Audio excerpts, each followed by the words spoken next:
Welcome to the Magnum Report.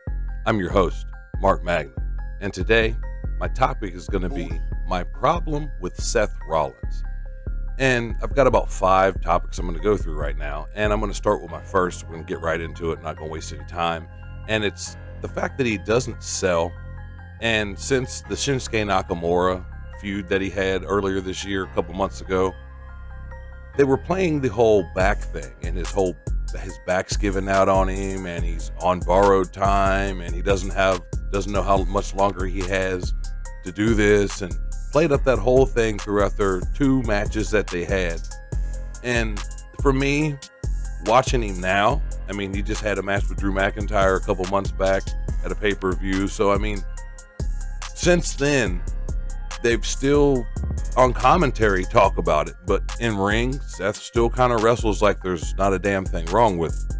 And for me, as a person that used to do this, deals with back problems from doing this, it's just, it bothers me personally, just for the fact that you're supposed to be selling an injury. You're playing it up like you don't even know how much time you have left to do this.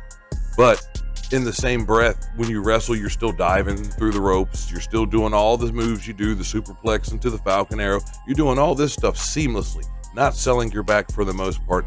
And I mean, I think it's been a thing with Seth Rollins for a long time. There's been other times when they've had his ribs taped and stuff like that, to where he'll sell to a degree, but then when it comes to the dive spots and all the other stuff, the normal stuff that he always hits, he doesn't sell anything. And it's just a problem because I see guys like Sami Zayn that are just great sellers and make things believable. And Seth, I love him in ring wrestling as a wrestler, yes, but when it comes to the psychology of selling an injury, especially when you're selling it to the level that you don't know how much more time you have to do this, to me, it's counterproductive. But on to my next topic, or my next point, is the last several challengers he's had, I wanted them to win more than I wanted Seth to win. So, I mean, for me, I feel like his world heavyweight title reign has not been that successful. And, I mean, he's wrestled Finn Balor. He's wrestled Shinsuke Nakamura, like I said. He's wrestled Drew McIntyre. Hell, when he won the title with Crown Jewel, or I believe it was Night of Champions. And I didn't want him to win that match against AJ Styles. I wanted AJ to win it. But here we are, months and months later, Seth's still the champion, and it's sad that every single person they've put Seth against, I'd rather see the other person go over more than Seth.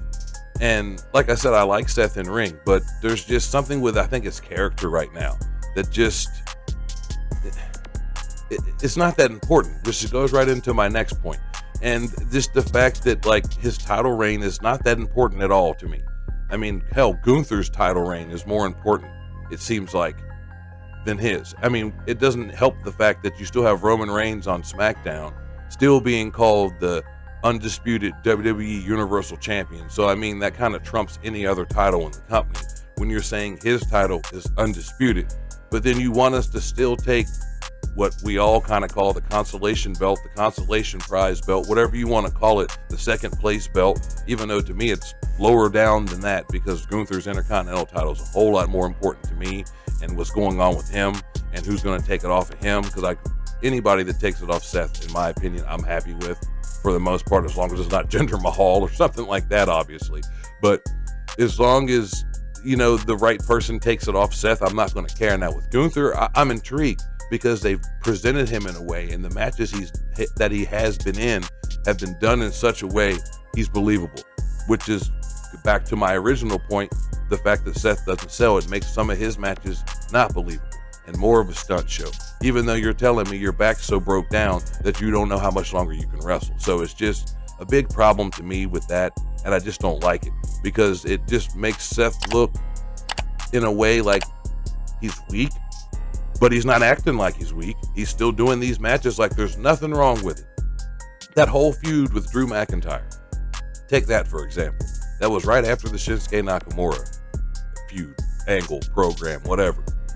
And that happened, and that was still all about Seth's back after the Nakamura feud. Then we go into this feud with Drew McIntyre, and Drew McIntyre, in that in the first match, he did work his back a little bit, but it still wasn't the main storyline. It wasn't the main thread. It wasn't, hey, his back. Now, like previously on Raw this Monday, they still mentioned his back on commentary, but he doesn't sell it. That's my biggest problem. So it just makes me not want to see Seth Rollins matches as much. Like I said, he is good, but his character that they've got him going with now and all that, and the laughing and the ha-ha and all that is just too much for me. And I mean, his music is more over than he is going into my next point. I mean, the fans would rather do, they'd rather do that than anything else. I mean, that's a main part of his shtick right now, and his gimmick is that. But when I was go back to what I was saying about him laughing all the time, it's a problem to me because he'll do this laughing gimmick and ha ha ha ha and all that all the time.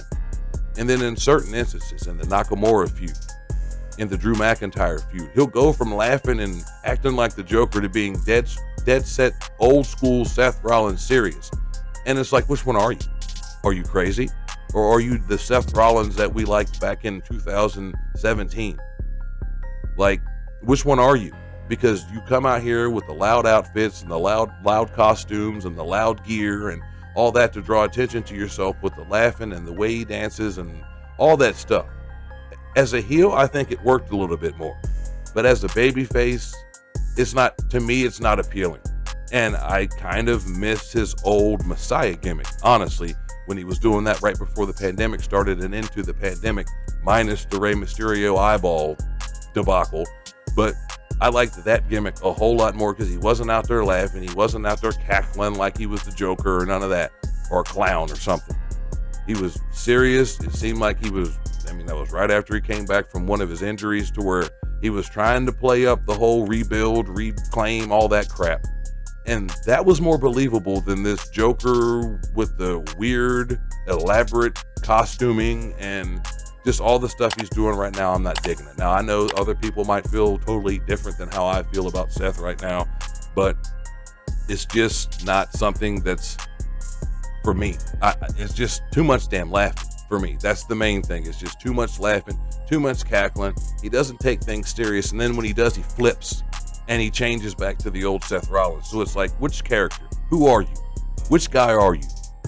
And stick to that. But into my final thoughts on this, I think he's a great worker. It's not like he's a bad worker. It's just the awful gimmick and just some of the stuff they've done with him. And I'm to the point where when you put him in there with Sami Zayn or somebody, I'm still going to, on a level, get excited because I know the match itself's going to be good. Now, storytelling wise, in the aspect of, like I said, with this whole back thing, every single match should be a struggle. It should be where he's on his last thread. It should be to where there's, he's barely getting by in each one of these situations. But instead, he wins these matches pretty strong for the most part. And he's not really in too much peril, or, it's not like he's got to fight too hard for most of these matches. So it's like, I'm supposed to believe that this guy's back's so messed up, but he's doing every single move in his arsenal on point, to a T, diving to the floor 2 or 3 times in a match, but his back's supposed to be hurt. So I don't know. But anyway, make sure you comment about this. What do you guys think? Are you guys tired of Seth Rollins? Is it to the point where you're just waiting for the title to come off of him? Because I can see, CM Punk, even though I know he's a controversial figure right now coming back to WWE, but I know he's a choice. There's other choices. Obviously they're still kind of going with Drew, so Drew could be that option. Could be Gunther. Gunther might win the Royal Rumble, to where we might see Gunther versus Seth Rollins at WrestleMania. Who knows how he's going to lose the title, but ever since he's won it, and even when he was going to win it against AJ Styles, I didn't want to see it. I still don't want to see it. And I'm to the point right now where it's just like, anybody almost, get it off of me. Like I said, minus Jinder Mahal or an R-Truth or something just totally ridiculous. But if it's, Damian Priest, somebody, anybody, because what Seth Rollins is doing right now, I'm sorry, it's not getting me excited. I'm more excited about the Intercontinental title or the U.S. title or the Undisputed title whenever Roman decides to show up. So out of all the belts, and they've tried to make this belt so important, and I think they've dropped the ball on this anyway, because you're still calling the title that Roman has the Undisputed, which just poo-poos on anything that Seth does from here on out. But anyway, like I said, comment. Let me know what you guys think. Tell me, are you guys enjoying what Seth's doing? I mean, am I in the minority on this? Or are you feeling the same way I am? Let me know in the comments. But before I get off here, make sure that you also like my other channel, the Mark and the Fan Wrestling Podcast, with me and my boy, the Cisco Kid. We're about to start up season 2 here shortly, and we're going to get them out here soon. So make sure you subscribe to that. But please also subscribe to this channel, like and share, and make sure you hit that notification icon so you don't miss out on new content, because I'm back in action and I'm going to keep pushing these out. So anyway, this has been another edition of the Magnum Report. Thank you for watching.